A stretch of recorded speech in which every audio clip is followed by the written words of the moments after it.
Magandang araw sa lahat at nandito na naman tayo sa ating saxophone tutorial.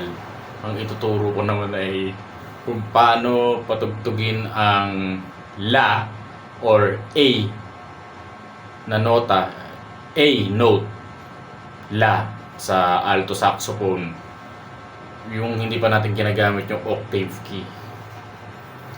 Para tugtugin ng A, ang kailangan mong pindutin ay ito, saka ito.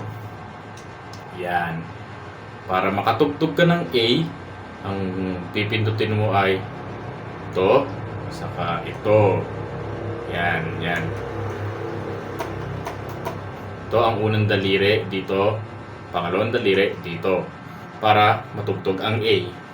Ngayon, tutugtugin ko na ang nota o ang La.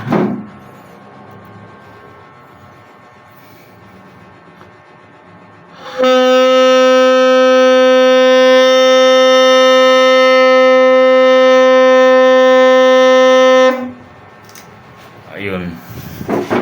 Ganun po tugtugin ang La or A note sa saxophone.